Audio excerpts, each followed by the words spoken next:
منیر اکرم صاحب یہ فرمائیے گا کہ سیکرٹری جنرل اقوام متحدہ انٹونیو گوتریز نے بھی کہا ہے کہ یہ فوری طور پر جتنی جلدی ہو سکے، وقت ہمارے پاس کم ہے کہ دو ریاستی حل اس کی طرف بڑھا جائے۔ تو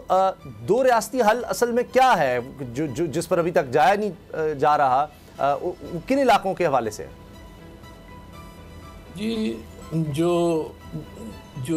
جو مسئلہ جو سلوشن اوسلو میں نیگوشیٹ کیا گیا تھا اور اس کے بعد میں بھی بہت ساری قراردادیں ہیں اس کے اوپر کہ ٹو اسٹیٹ سلوشن ہوگا، جس میں اسرائیل اپنی جگہ پر ہے، پر فلسطینین ایک پیلسٹائن کا اسٹیٹ ہوگا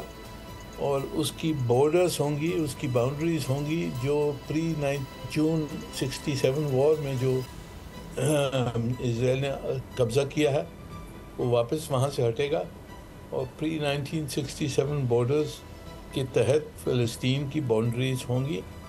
اور جو ایسٹ جروسلم ہے الاقصی، that will be the capital of the Palestinian state. تو اس کے اوپر پوری دنیا کا ایک کنسنسس ہے کہ یہ ٹو اسٹیٹ سلوشن ہونا چاہیے۔ اب اسرائیلیز نے مان کر پھر ہٹ گئے ہیں اور وہ آکیوپیشن پہ لگے ہوئے ہیں، قبضہ کر رہے ہیں، ویسٹ بینک میں قبضہ کر رہے ہیں، اپنی سیٹلمنٹس بنا رہے ہیں،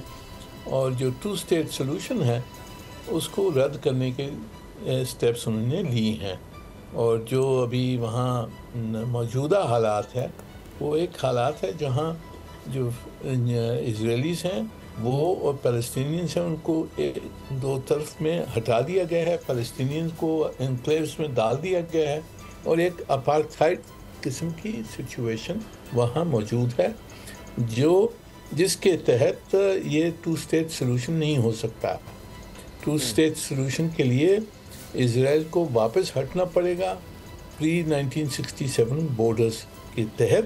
اور پھر فلسطینین اسٹیٹ ان بارڈرز میں اسٹیبلش کرنا ہوگا۔ یہ ہے سلوشن، پوری دنیا نے مانا ہے کہ یہ سلوشن ہونا چاہیے۔ اب اسرائیلیز کو آپ نے بڑے اچھے طریقے سے سارا بتایا۔